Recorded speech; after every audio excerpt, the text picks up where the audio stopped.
How to Improve Absolutely Anything by Katie Labedz, Chapter 1. It's not all about manufacturing. Continuous improvement is for all of us. I originally wanted to title this book Continuous Improvement for the Rest of Us. And by the rest of us, I'm talking about those who are at home or at work in a non-manufacturing capacity, like HR, finance, IT, supply chain, and administrative functions. The ideas we'll walk through are traditionally created for a manufacturing environment, but guess what?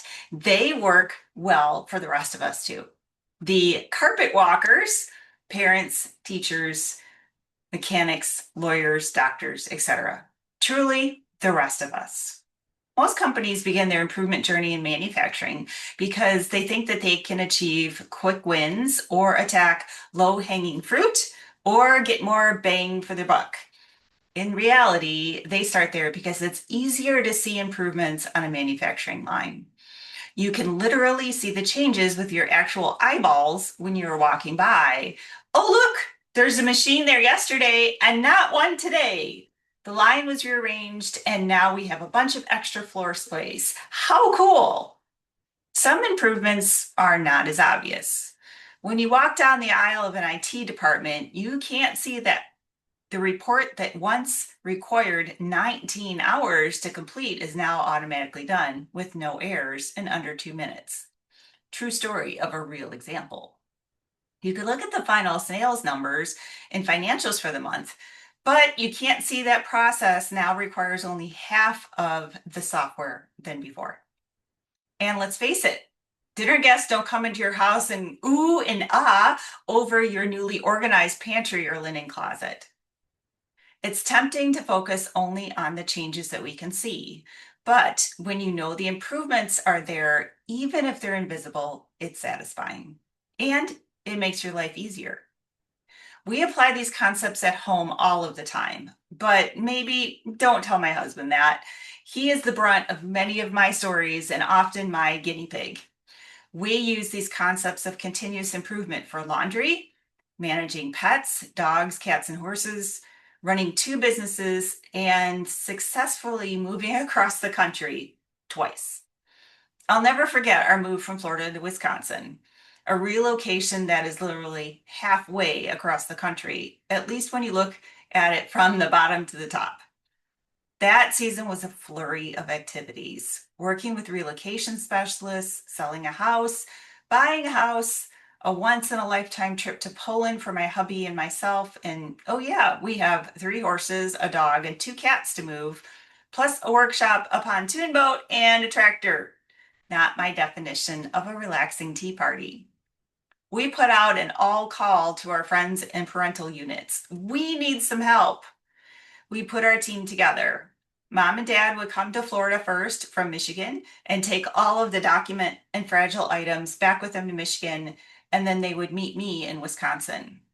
Our friend Howie agreed to come down and help Andrew move the horses, cats, trailer, pontoon boat, and the tractor. I made the first trip because I had to get settled in Wisconsin so I could start my new job, which was the whole reason for the transition. Then, as I was settling into my new job and my new routine, everything started to arrive in stages. Andrew made 2 trips back and forth between Florida and Wisconsin. Andrew arrived with his first trip, the horse trailer full of hay and the dog. The horses came next, and the parental unit planned to get there in time to help with them. Andrew's final trip was with Howie. Andrew was towing the tractor, and Howie was towing our pontoon boat. Finally, the movers arrived. In other words, complete and utter chaos.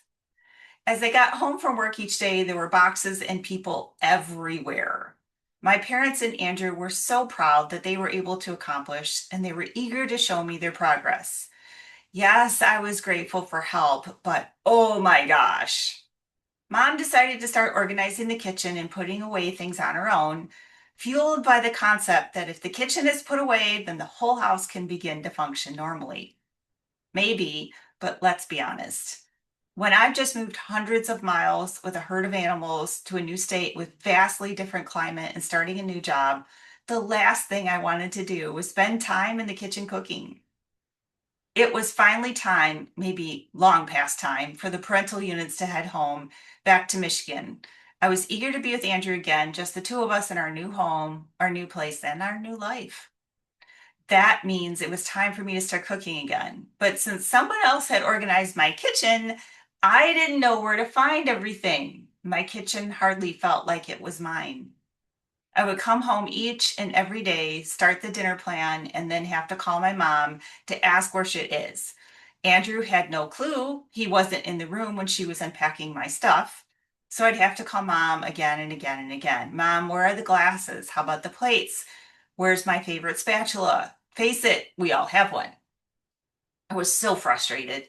The kitchen and the horse barn are my kingdom, and I was lost without my systems. I had no idea where to find anything, and I could not decode any logic from the madness.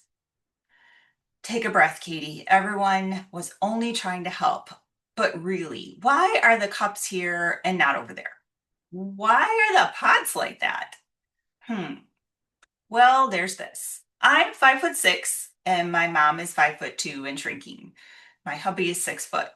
While organizing my kitchen, everything found its home either at my mom's eye level or my hubby's, which means that everything was either several inches shorter or taller than me. The only thing between those two heights was the utensil drawer organizer. Each day I wasted so much time searching cupboards and drawers for this utensil or that pan, all with no real time to fix the problem since I had so little time at all, given the new job, a whole house still in shambles, and oh yeah, still trying to sell the house in Florida. My frustration turned to anger. Yes, anger over where my loaf pan was hiding. Crazy, sure, but please tell me you get it. One weekend in the dead of our first winter in a cold that my bones haven't felt in over 10 years living in Florida, I snapped.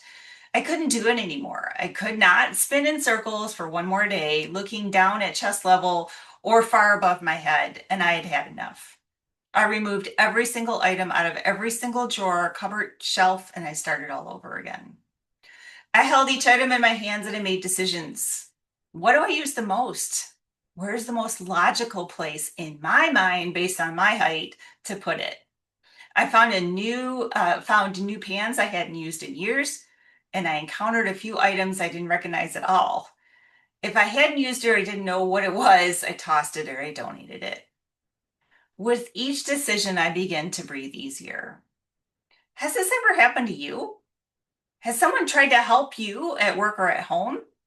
How about that caring partner or teammate who tries to make your life easier by rearranging your closet or even your desk? They may have tried to show you the right way to load the dishwasher or the correct way to fold towels, and you may be ready to lose your ever-loving mind over it. You know you've already been able and have the ability to make things more efficient. Hello, utensil drawer organizer, but someone wants to butt in and offer their 2 cents. Maybe you're thinking right now, Katie, I am super organized. I've got this and I really don't need your help. Hello, refund. My processes are perfection. I've watched all of the YouTubers and Instagram queens on this. I got it. And maybe you do. But let me ask you this question. Did you know that the average process contains 95% waste? What? Yes, you heard that correctly. Only 5% of the steps that you take to complete a process and add actual value to your end product. Shocking, I know. Waste, and now you know you have a lot of it too, is anything that utilizes resources but adds no value. That means it doesn't make your end product any better, whether the end product is printed sales report or a packed school lunch. Just like you take the waste out of the curb or to the curb every Monday at 7 a.m., you want to remove the waste from your processes.